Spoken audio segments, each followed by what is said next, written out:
Subscribe करें हमारे YouTube channel साधना gold को और पाएं वीडियोस सबसे पहले। बेल आइकन दबाना ना भूलें। कभी आपका मन ठीक ना हो, कभी आपको लगे कि आज मैं डिप्रेशन में हूं, बस किसी आसपास गौशाला या गौमाता मिल जाए, उनकी पूंछ 5 से 10 मिनट, वो झाड़े वाली जगह, बाल जो होते हैं पूंछ के किनारे पर, आप उसको पकड़कर बैठ जाइए।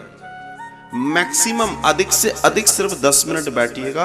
बाकी मुझे कहने की जरूरत नहीं, आपको पता पड़ जाएगा कि आपने किस ट्रांसफार्मर को अपने आप से जोड़ दिया।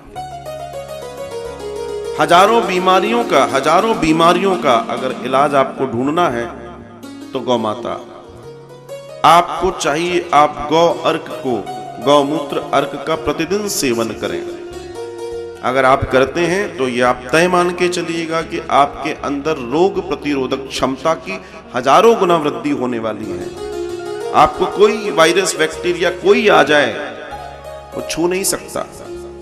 ये जो भयानक वाला आया हुआ है और जो इसके साथी और डोल रहे हैं मार्केट में, लोगों को परेशान कर रहे हैं, इस वायरस का भी प्रभाव उन लोगों के ऊपर नहीं है जो निरंतर गौ अर्क और गौमूत्र सेवन कर रहे हैं। ये ध्यान रखिएगा।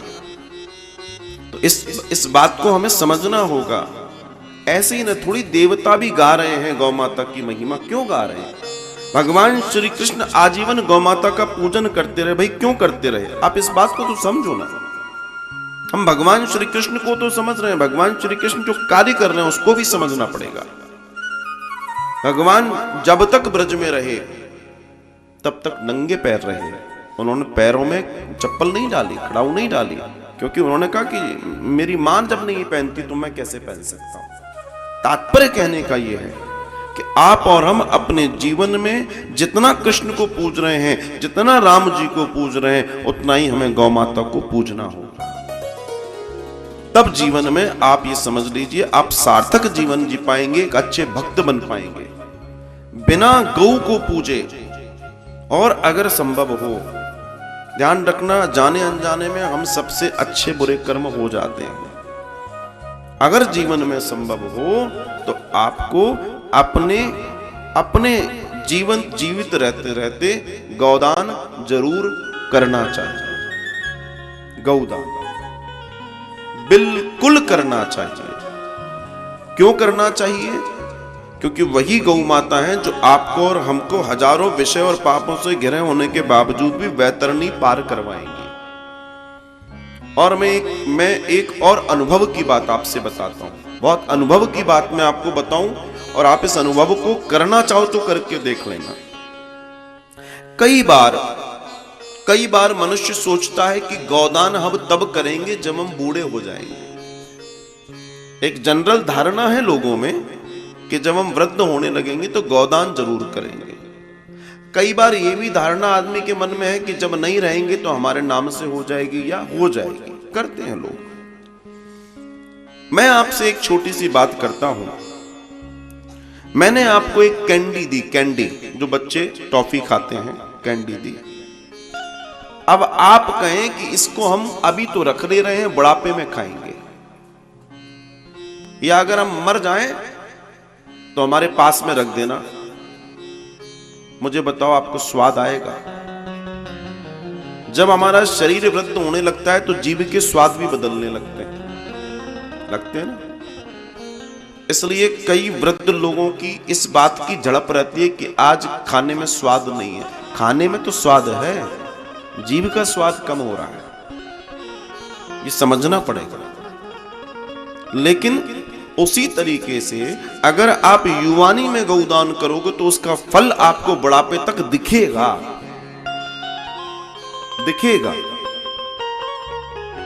गौदान तो जीवन में करना ही करना है।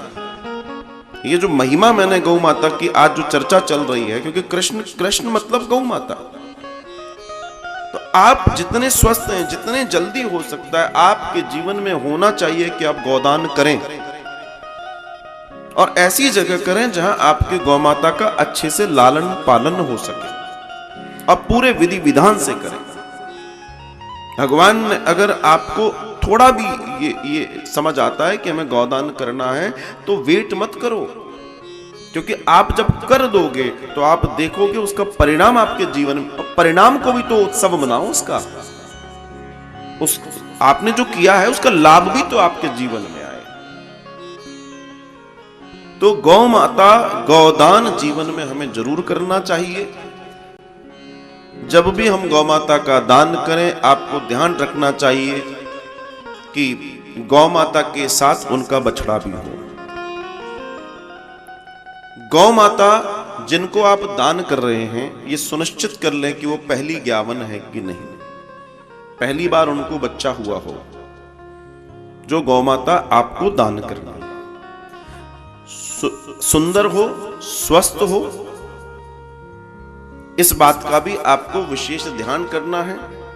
पूरी तरीके से स्वस्थ होना चाहिए, किसी भी तरह के कोई उनको वो नहीं होनी चाहिए, व्याधि आदि इत्यादि।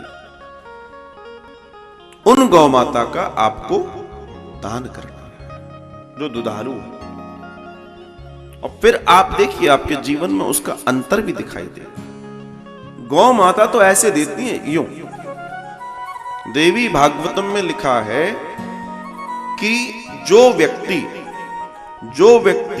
गौ माता का दान करता है, तो गौ माता के शरीर में जितने रोए होते हैं, जितने बाल होते हैं, गौ माता के शरीर में जितने बाल होते हैं, उतने वर्षों तक उन्हें गोलोक का वास मिलता है, गौलोक। अब सोचिए, हम जिंदगी भर जतन करते हैं गोलोक मिल जाए, और कितना सच्चा साधन हमारे सामने है। गोलोक का टिकट कितना सस्ता है, कितना सस्ता टिकट है।